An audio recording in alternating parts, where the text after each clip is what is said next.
Okay, here we go. Algebra 2, Common Core. No, not Common Core. No, don't swear like that. Algebra 2, Trigonometry, June 2016. Here are parts 2 through, where'd my pen go? Parts 2 through 4.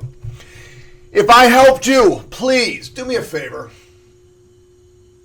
There's a little button up there, somewhere, sometime. Hit the button, and you could donate a couple dollars to my cause. I really would appreciate it. I think I did a lot for you this year, and I think you would feel good about throwing me $2-3, man. If if every one of them $2-3, my computer's paid for, and I don't have to worry about it, and I provided you with a great service. But more importantly, I hope you rock this test. I hope I really, really helped you, and I hope you rock this test, and I'm very, very happy to have helped you. So anyway, let's get going. Let's get rocking and rolling. Let's see what we got going on.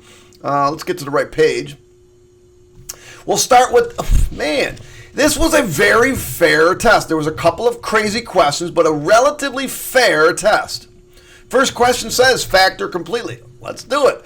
First thing we're going to do is we're going to take out a 3x. If I take out a 3x, I'm left with 2x squared plus 11x minus 21. Now, I just keep going. 3x,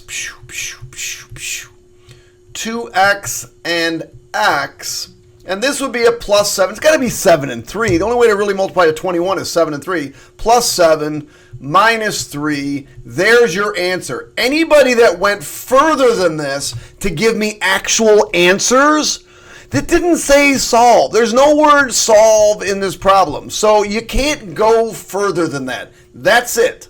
There's the answer.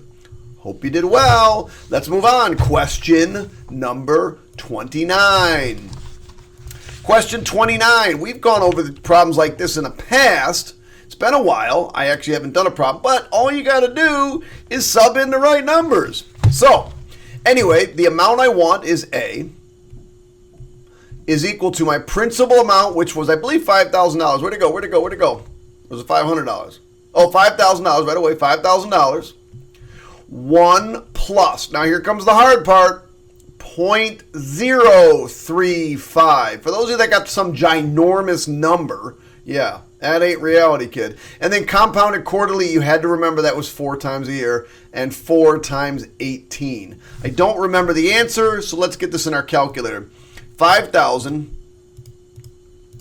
times, parenthesis, 1 plus controlled division 0.035 over 4, parentheses, raised to the 4 times 18. And we end up with 9,300, so A equals $9,362. And you had to do money, so I need 36 cents. So if you didn't have 36 cents, I saw some kids round that to 40 cents. It didn't say round. It's money. That's 2 decimal places every single time. All right. Question 29 is done.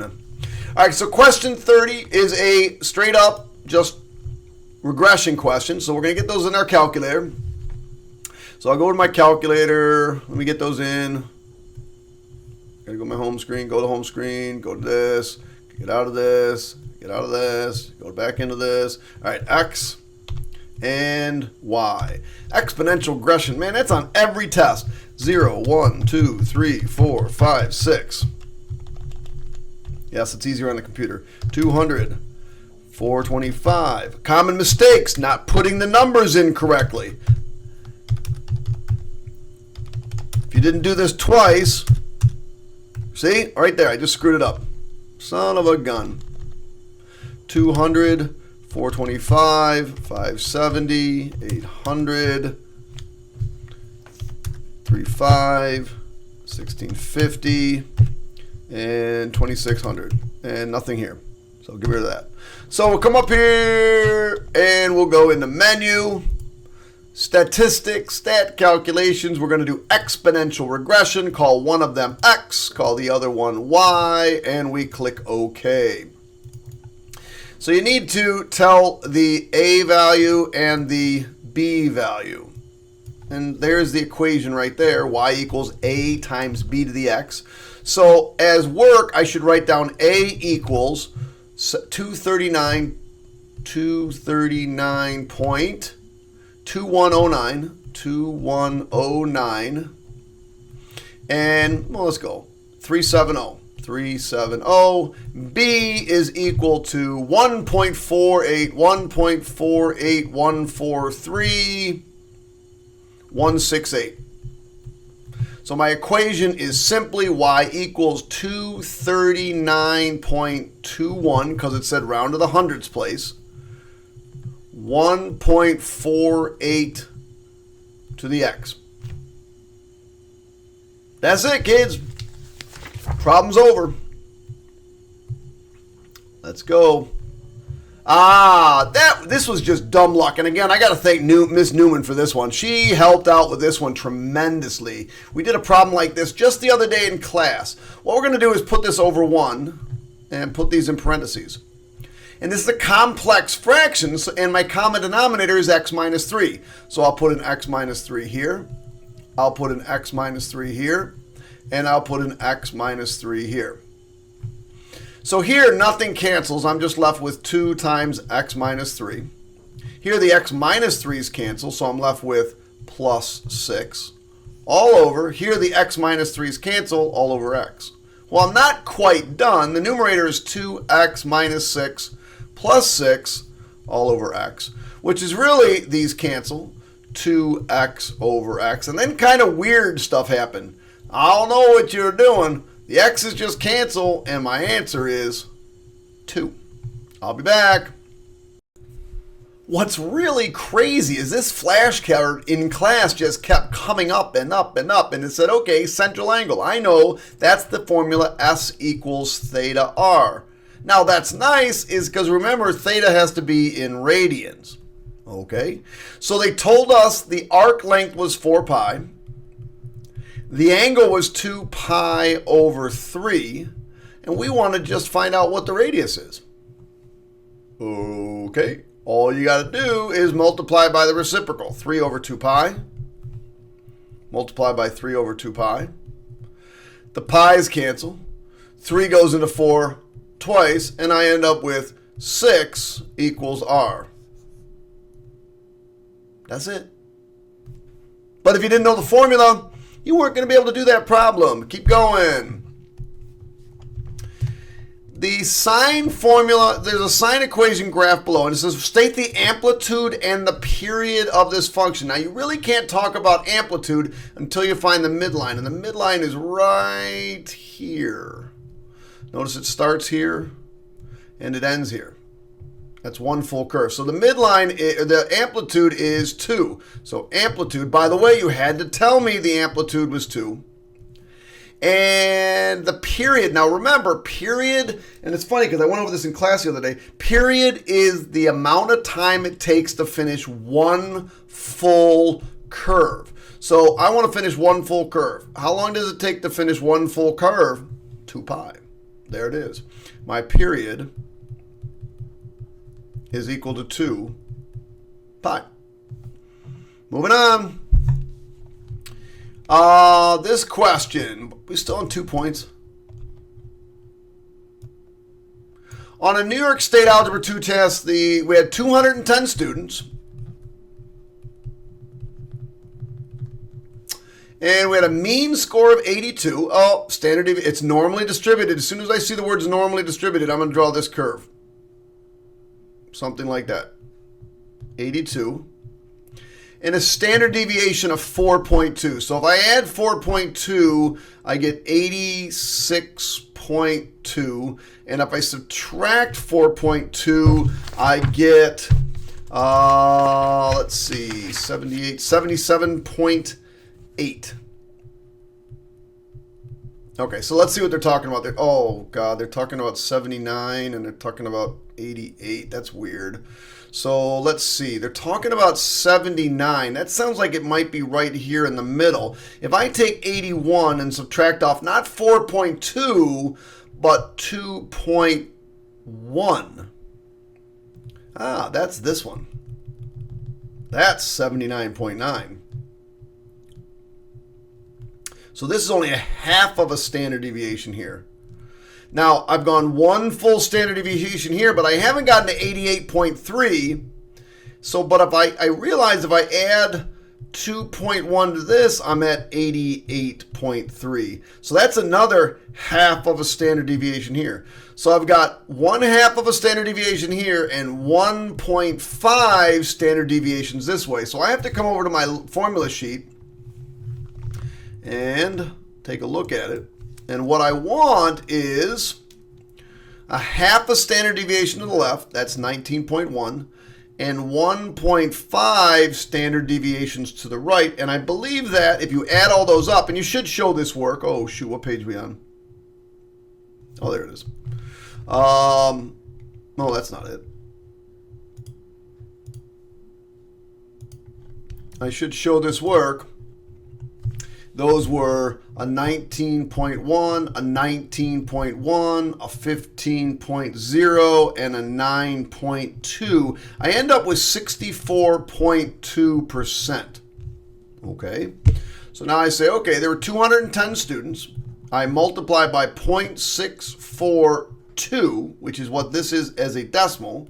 I get 131.04 students. Well, you can't have 0.04 students, so the answer is 131. Not sure if you can see that behind my big head. All right, what do we got? Page 17.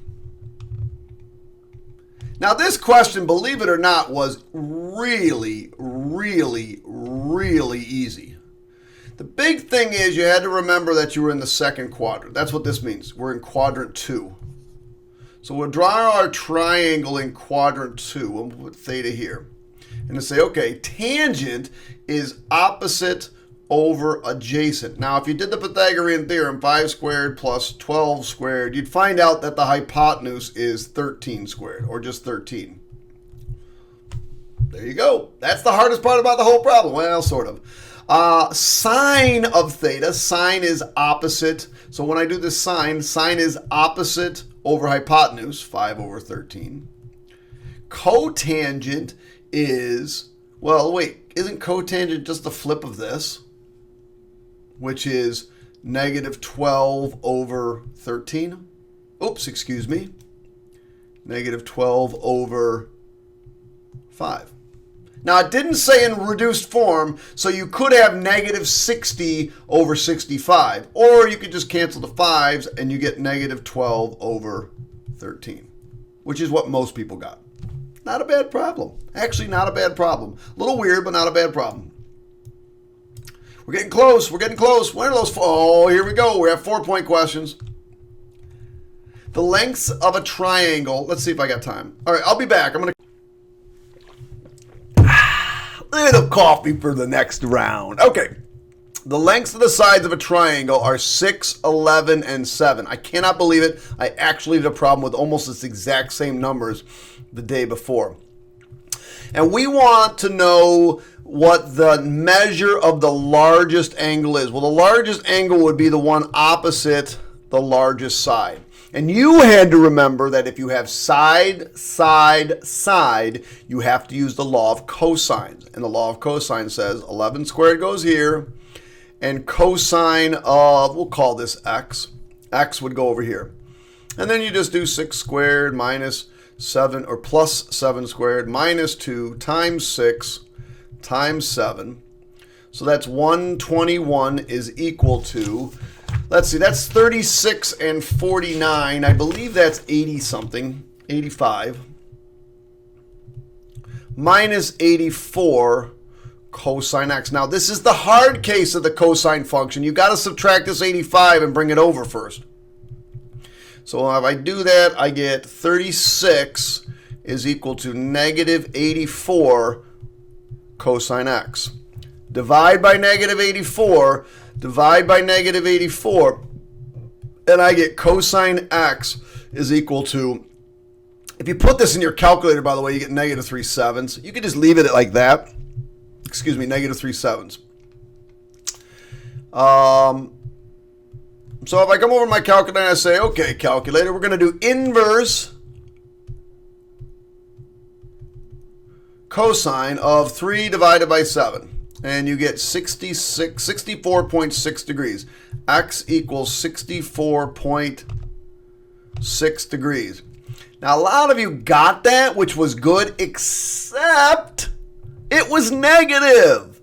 And cosine is not negative in the first quadrant. We can't keep that angle. Cosine's negative in the second quadrant. And the only way to get into the second quadrant is to do 180 minus that answer, and you get 115.4. So the actual answer was 115.4. If you got close, nice job, but you got to take care of the signs. You got to be careful. All right, moving on. Solve algebraically for C.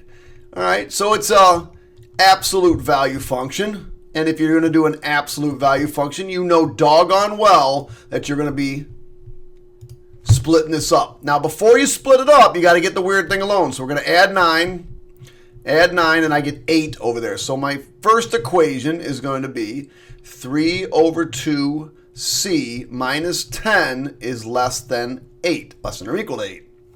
My other equation, remember, we don't mess with the left side, 3 over 2c minus 10, but everything else changes. Greater than or equal to negative 8. All right.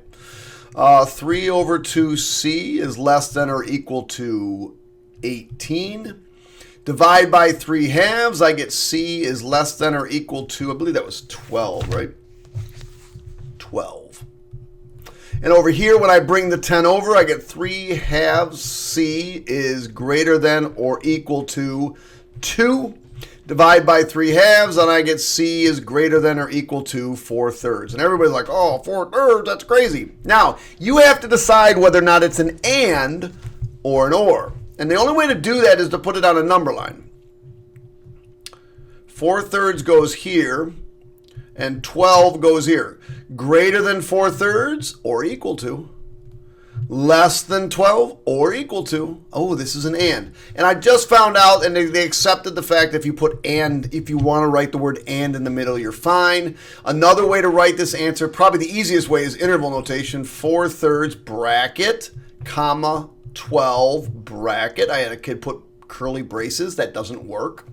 Or you could do 4/3 is less than or equal to x is less than or equal to 12. Any one of those 3 answers, this one, or this one, would be acceptable. All right, we're 2 left, kids, 2 left. What are we doing for time? I think what I'm going to do is finish this one because it's not too bad. And then before the 6-point question, I'll pause one more time. All right, so this question, we just finished grading this question. It's not a bad question, but I had a number of kids decide to divide by cosine. You can't divide by a trig function. It's not possible. You're not allowed to divide by a trig function. So the only way to solve this is to bring the cosine theta over. And again, we did a similar problem to this a couple of times in review before this. My kids. They have a GCF, take out a cosine. So I take a cosine. Some kids tried to make this problem way harder than it was, and they kind of tricked you. They made it think like it was harder, but it's not. I'm left with 2 cosine theta minus 1. That's it?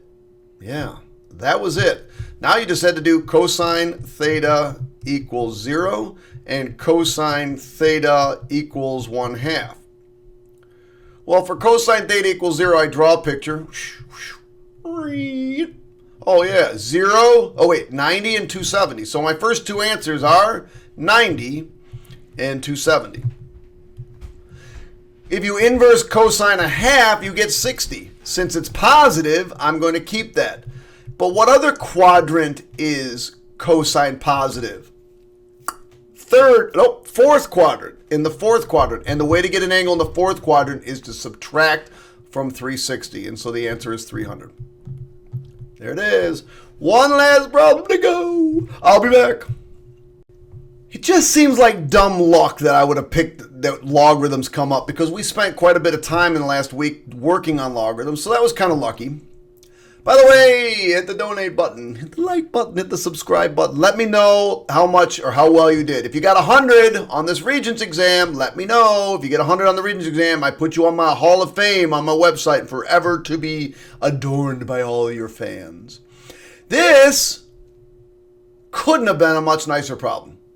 Really, truly, it worked out gorgeously. First thing you got to do is condense the logarithm. So it's log base 16 of, now this is subtraction. Subtraction condenses to division. So p squared minus p plus 4 all over 2p plus 11 equals 3/4. And then you got to start singing Megan Trainwreck. It's all about that bass, about that bass. Remember that trig? Oh yeah, that trig video was a little bit weird.